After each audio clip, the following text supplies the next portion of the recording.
जो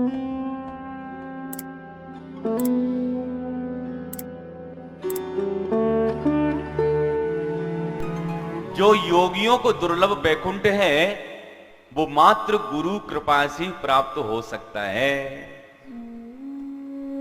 यदि गुरु की कृपा हो जाए वो दुर्लभ वैकुंठ भक्त को सहज में ही प्राप्त हो जाता है।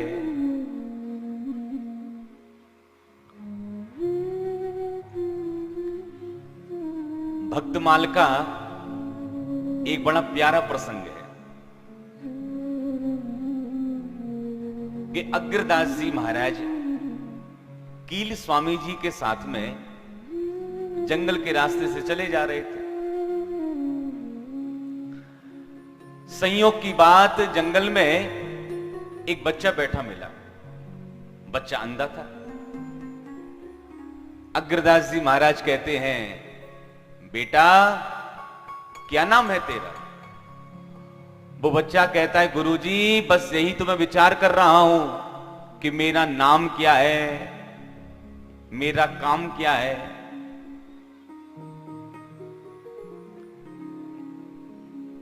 अग्रदास जी महाराज उस बच्चे को अपने साथ लेकर अपने आश्रम में आए।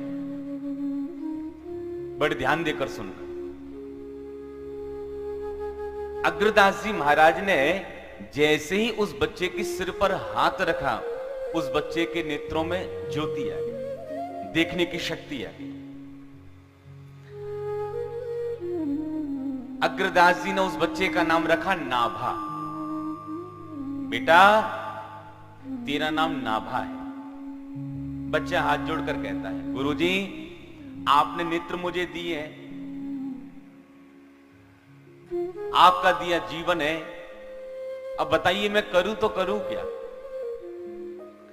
स्वामी जी कहते हैं, बेटा तेरा बस एक ही काम है, आश्रम में जितने भी संत महात्मा हैं सबकी सेवा कर। अब तो भैया नाभाजी सभी महात्माओं की सेवा करने लग गए, अपने गुरु की सेवा करने लग गए। अच्छा, अग्रदास जी महाराज मानस पूजा करते थे, मन से ठाकुर जी की पूजा करते थे, मानस पूजा। तो नाभाजी महाराज संतों की सेवा करते करते, गुरु जी की सेवा करते करते उनको सिद्धि प्राप्त होने लगी कि गुरु जी क्या विचार कर रहे हैं ये नाभाजी महाराज को ज्ञान होने लगा। नाभाजी महाराज मन की बात को जानने लग गए संत कृपा से। संयोग की बात, एक बार अग्रदास जी महाराज अपने कक्ष में बैठकर के मानस पूजा कर रहे थे।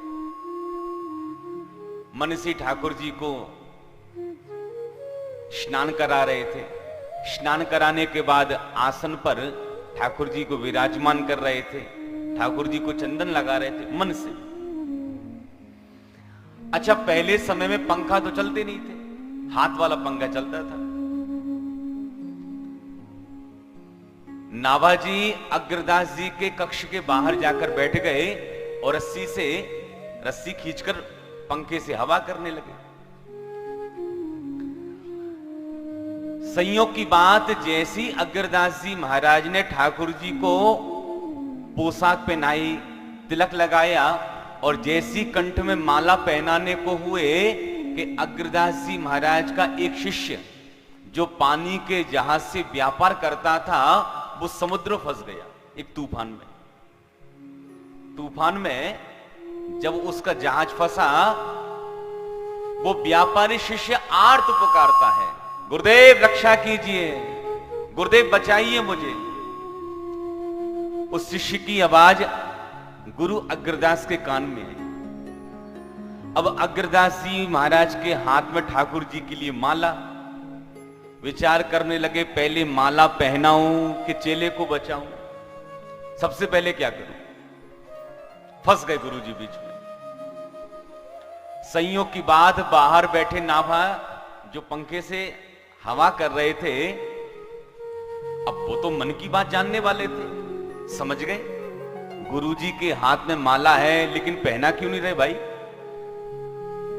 समझ गए नाभाजी महाराज कि मेरा गुरु भाई समुद्र में फंसा हुआ है, इसलिए गुरुजी बेचारे बीच मझधार में फंसे हैं, चेले को बचाऊं कि माला पहनाऊं। उसी समय श्री नाभाजी महाराज ठाकुर जी से प्रार्थना करते हैं, हे ठाकुर जी महाराज, पंखा की सेवा करने से जो पुण्य मुझे प्राप्त होगा वह यह पुण्य मेरे गुरु भाई को प्राप्त हो जाए, जिससे उसका जहाज पार लग जाए।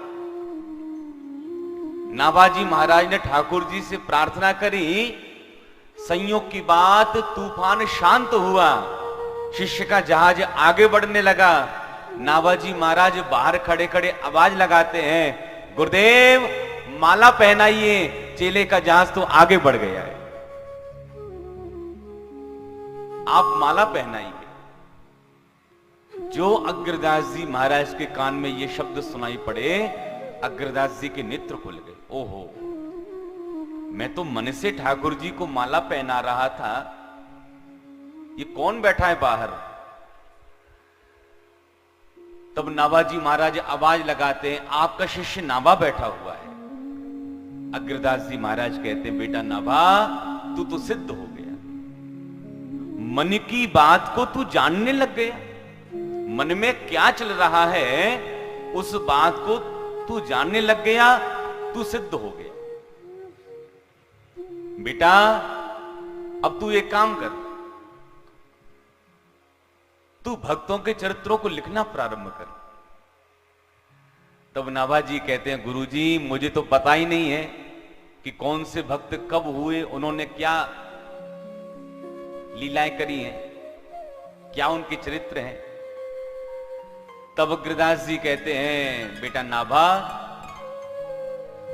कलयुग में जितने भी भक्त हुए हैं, जिस भक्त का तू स्मरण करेगा उसका पूरा जीवन चरित्र तेरे सामने प्रकट हो जाएगा, ये मेरा आशीर्वाद है। तू भक्तों की चरित्र लिखना प्रारंभ कर। तब नाभाजी महाराज ने अग्रदास जी के आशीर्वाद से भक्तमाल नामक ग्रंथ की रचना करी। जब गुरु की कृपा हो जाती है तो कुछ भी दुर्लभ नहीं रहता। वो दुर्लभ वैकुंठ भक्त को सहज में ही प्राप्त हो जाता है। कब प्राप्त होगा? जब गुरु भगवान की कृपा होगी।